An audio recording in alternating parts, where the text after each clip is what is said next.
நேத்து தான் ஜாயின் பண்ணேன். நேத்தா?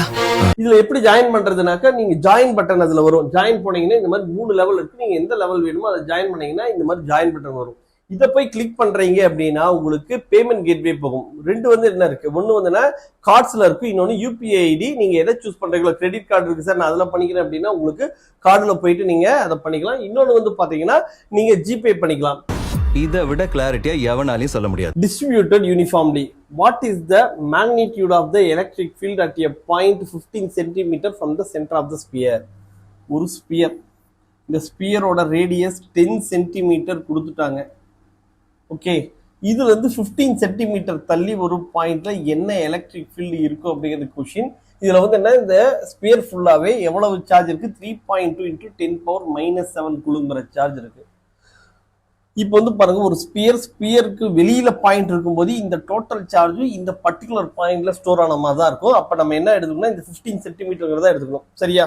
ஓகே, இப்போ வந்து பாருங்க, நமக்கு எலக்ட்ரிக் ஃபீல்டு தானே கேட்குறாங்க. Electric field at the point 15 centimetre என்னங்கிறது கேட்குறாங்க. இப்போ 9 × 10⁻9 போட்டுக்கோங்க. 9 × 10⁻9 போட்டுட்டு இந்த சார்ஜ் என்ன இருக்கு, 3.2 × 10⁻⁻7 இருக்கா, டிவைட் பை டிஸ்டன்ஸ் எவ்வளவு, 15 சென்டிமீட்டரா. 15 சென்டிமீட்டர் என்ன எழுதலாம், 15 × 10⁻⁻2 மீட்டர் எழுதலாம். அப்ப 15 × 10⁻⁻2 15 × 10⁻⁻2 இது வந்து என்ன, கீழே இருக்கிற டிஸ்டன்ஸை ஸ்கொயர் பண்ணணும். ஆக்சுவலா ஃபார்முலா என்ன, E = K × Q/R²ங்கிறது ஃபார்முலா. கேவோட வேல்யூ போட்டிருக்கேன், கியூவோட வேல்யூ போட்டிருக்கேன், R². இங்க வந்து பாருங்க 9 × இது 3.2 அப்படியே வச்சுக்கலாம். இந்த நியூமரல்ஸ் தனியாக எழுதிக்கலாம். 15 × 15 இது வந்து பாருங்க பவர் 10⁻9 -7 -2 -2 மேல போச்சுன்னா +4. அப்ப என்ன வந்திருக்கு, 10⁻+6 அப்படிங்கிறது மேல வரும். 13 - 7 6 அப்படிங்கிறது வந்துடும். இப்போ இதை சிம்பிளிஃபிகேஷன் எப்படி பண்றேன்னு பாருங்க. நான் வந்து என்ன 15² 225 எல்லாம் போடல. ஏன் அப்படின்னா இதை கேன்சல் பண்ண போறோங்கிறதுனால இதுலயும் ஒரு அப்ராக்சிமேஷன் எடுக்க போறேன். இந்த 3.2 நான் 3னே வச்சுக்க போறேன். அப்ப 3ன்னு வைக்கும்போது என்ன ஆகுது, இது 5 டைம்ஸ் வருது. இது மேலே கிளி 3ஆல கேன்சல் பண்ணும்போது என்ன, இது 3 டைம்ஸ், இது 5 டைம்ஸ். அப்ப 3/25 × 10⁻6 வருதா. இது வந்து பாருங்க 3/25 × 10⁻6 9 + 4 13 13 - 7 6 வந்துருச்சு. ஓகே, 3/25 × 10⁻6னா நீங்க என்ன பண்ணுவீங்க, ஓகே பவர் வந்து 10⁻6 வந்திருக்கு அப்படின்னு போட்டீங்கன்னா அது தப்பாயிடும். ஆனா நம்ம என்ன பண்ணணும், கீழே 25 இருக்குல்ல, இதை வந்து என்ன 100s மாத்தணும். அப்ப என்ன பண்றோம், மேலையும் கீழையும் 4ஆல மல்டிப்ளை பண்ணி டிவைட் பண்றேன். அப்ப 12/100 × 10⁻6 அப்படின்னு வருது. அப்ப என்ன வரும், 100 மேல போச்சுன்னா -2 வரும், 10⁻⁻2. அப்ப 12 × 10⁻4. அப்ப 10⁻4 வந்துருச்சு. இதை சூஸ் பண்ணலாம்னா அதுவும் தப்பு. என்ன பண்ணுனா 1.2. அப்போ 1.2 வைக்கும்போது 1.2 × 10⁻5 N/கூலும் தான் கரெக்டான ஆன்சர். பாருங்க, இதுல 1.28 எல்லாத்துலயுமே வருது. நமக்கு இந்த பவருக்கான கால்குலேஷன் கரெக்டா போதும், போட்டீங்கன்னா கரெக்டா இருக்கும். சரியா? ஆனா என்ன பண்றேன், இந்த நியூமரல்ஸ் தனியா வச்சுட்டு இந்த பவர்ஸ் எல்லாம் நீங்க பார்த்து போடலாம். போடும்போது என்ன பண்ணணும்னா இந்த பவர் கால்குலேஷன்ல இந்த கேன்சல் பண்ணும்போது பாருங்க, நீங்க வந்து இங்க 10⁻6 வருது. அதுக்காக 10⁻6 நம்ம போய் டக்குனு சூஸ் பண்ண முடியாது. கீழே இருக்கிற இந்த 25 100ஆ மாத்துங்க. அதுக்காக என்ன பண்றேன், மேலேயும் கீழே 4ஆல மல்டிப்ளை பண்ணி டிவைட் பண்றேன். பண்ணும்போது தான் வந்து கரெக்டா 12 × 10⁻4 வருது. அதையும் 1.2ங்கிற இந்த இதுக்கு நம்ம மாத்தும் போது 1.2 × 10⁻5. என்ன சார் இங்க 1.28 இருக்கு, இங்க 1.2 தான் போட்டிருக்கீங்கன்னா இங்க 3.2ங்கிறது இருக்கு. நான் என்ன பண்ணேன், 3ங்கிறத வச்சுட்டேன். அதனால 1.2. ஏன்னா எனக்கு அந்த அக்யூரசி தேவையில்லை. ஏன்னா இங்க எல்லாமே 1.28 தான். சரியா?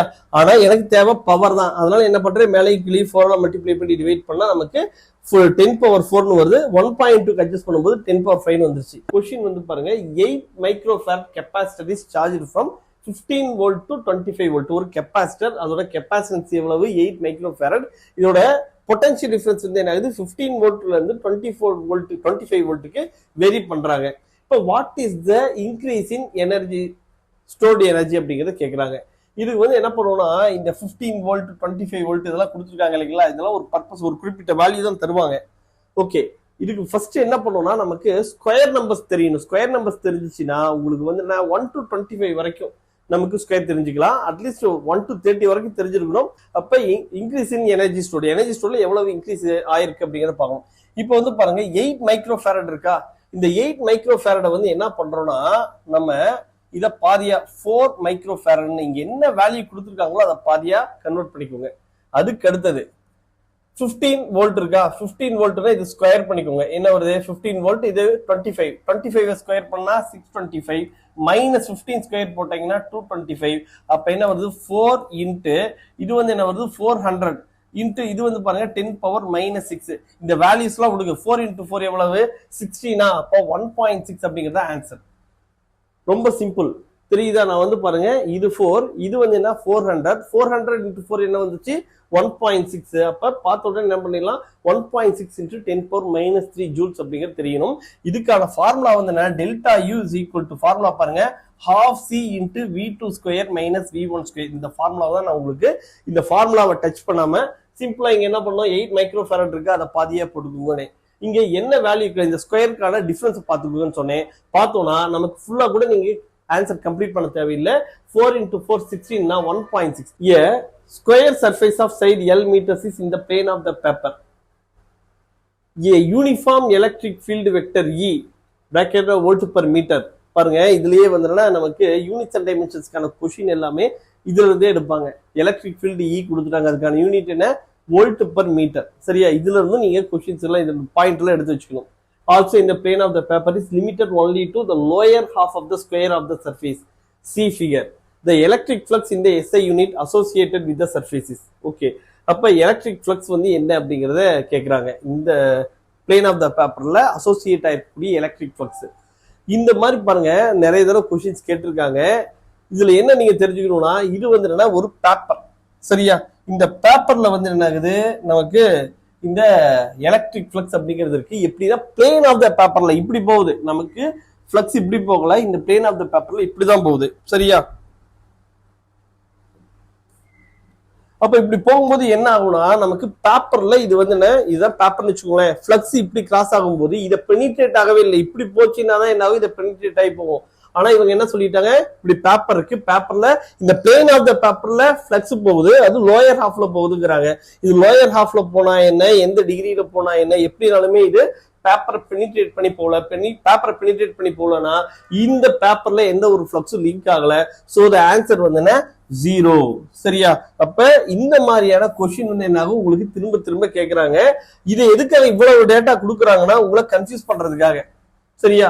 அதனால இந்த மாதிரியான இதெல்லாம் கொடுக்குறாங்கன்னா பாருங்க, parallel to the paper அப்படின்னு சொல்லுவாங்க. அதுக்கு அடுத்தது plane of the paper. இதெல்லாம் இந்த ட்ரிக்கி வேர்ட்ஸ், இந்த வேர்ட்ஸ் எல்லாம் யூஸ் பண்ணி சொல்றாங்க, ஃப்ளக்ஸ் இப்படி போகுது, பிளேன் ஆஃப் த பேப்பருக்கு பேரலா போகுது அப்படிங்கிற மாதிரிலாம் சொல்றாங்கன்னா அந்த ஃப்ளக்ஸ் வந்து என்ன 0. Flux linked with the paper அப்படிங்கிறது 0. நிறைய பேர் 7AA எப்படி சார் ஜாயின் பண்றது அப்படிங்கிறத கேட்கறீங்க. ஒவ்வொரு நாளும் இந்த மாதிரி நிறைய கால்ஸ் வந்துட்டு இருக்கு. அதுக்கு என்ன பண்ணணும்னா, first RSK NEET Tamil channel நீங்க சப்ஸ்கிரைப் பண்ணணும். சப்ஸ்கிரைப் பண்ணதுக்கு அப்புறமேட்டு பார்த்தோம்னா அங்க ஜாயின் பட்டன் அப்படிங்கிறது, ஜாயின் அப்படிங்கிறது வரும். NEET tips and special videos இதை சூஸ் பண்ணீங்கன்னா இதான் 799 ஜாயின் பட்டன். கிளிக் பண்ணீங்கன்னாவே உங்களுக்கு பேமெண்ட் ஆப்ஷன் போகும்.